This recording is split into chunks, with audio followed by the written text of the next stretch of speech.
Toshakhana 2 case में बानी PTI की जमानत की दरख्वास्त पर समाअत इस्लामाबाद हाई कोर्ट में जारी है। एफआईए प्रोसिक्यूटर ने कहा कि मीडिया में बातें हो रही हैं कि आज जमानत हो जाएगी या 1-2 दिन में जमानत हो जाएगी। जस्टिस गुल हसन ने सहाफ़ियों की तरफ इशारा करके कहा कि अब मैं इनका क्या करूं, इन्हें कमरे अदालत से निकाल दूं? क्या आप क्या चाहते हैं? मीडिया से दूर रहा करें।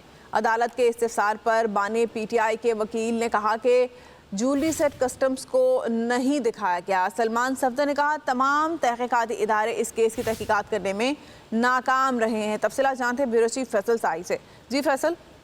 देखिए, इस्लामाबाद हाई कोर्ट में बानी पीटीआई और उषा बीबी की तोशाखाना 2 केस में जमानत की दरख्वास्त है। इस्लामाबाद हाई कोर्ट के जस्टिस मियां गुल हसन औरंगजेब जो है समाअत कर रहे हैं। एफआईए प्रोसिक्यूटर का मौकफ था कि मीडिया में बातें हो रही है कि आज जमानत हो जाएगी, कल जमानत हो जाएगी, जिस पर जस्टिस मियां गुल हसन औरंगजेब ने साफियों की तरफ इशारा करते हुए रिमार्क दिए कि मैं इनका क्या करूं, इनको कमरा अदालत से निकाल दूं।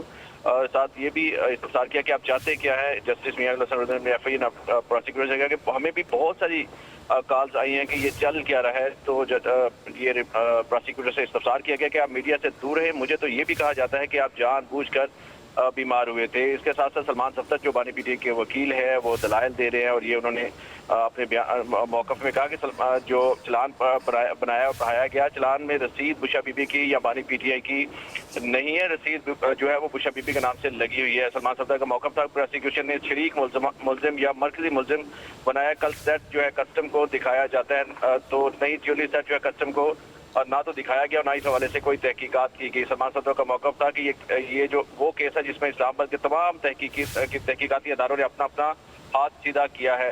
जस्टिस मियां गुल हसन औरंगजेब ने रिमार्क दिया कि मुझे इसकी उम्मीद नहीं थी। सलमान सफदर का मौकफ था कि एफआईए, नैब, इस्लामाबाद पुलिस और इलेक्शन कमीशन ने इस केस में मियां बीबी को जो उन्होंने इन्वेस्टिगेट किया, और मेरी पहली सजा ये है कि एफआईए साइफर केस में बानी पीटीआई को मिस इन्वेस्टिगेट कर चुकी है। सलमान सफदर का मौका है तमाम तहकीकाती अदारे इस केस की तहकीकात करने में नाकाम रहे। दरख्वास्त गुजार वज़ीर आज़म रहे, उनकी उम्र जो है वो 72 बरस है।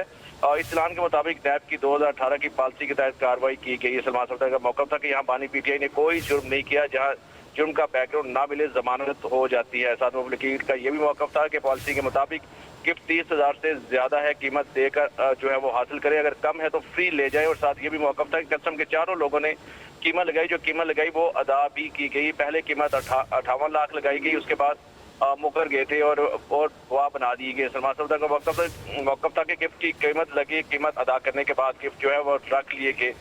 रिमार्क दिया गया जस्टिस मियां गुल हसन औरंगजेब की जानिब से कि हुकूमत तोशाखाना की तफसील खुफिया रखने की पॉलिसी पर जो है वो क्यों पैराबंद है। और ये भी उनका मौकफ था जो रिमार्क दिया जस्टिस मियां गुल हसन औरंगजेब ने पिछली हुकूमत तोशाखाना की तफसीलात नहीं बताई थी। हम पूछते रहे तो तोशाखाना की तफसीलात छुपाई जाती थी। मियां गुल हसन औरंगजेब के रिमार्क से कि हाई कोर्ट में गुज़श्ता हुकूमत आ रही थी कि तोशाखाना का केस किसी को पता नहीं है। वकील का मौकफ था कि जो कीमत कस्टम ने लगाई उसमें वो कीमत देकर तोहफा रख लिया गया। तो समाअत सिस्टम जो इस्लामाबाद हाई कोर्ट में जारी है। ठीक है, बहुत शुक्रिया फैसल, आगाह कर रहे थे।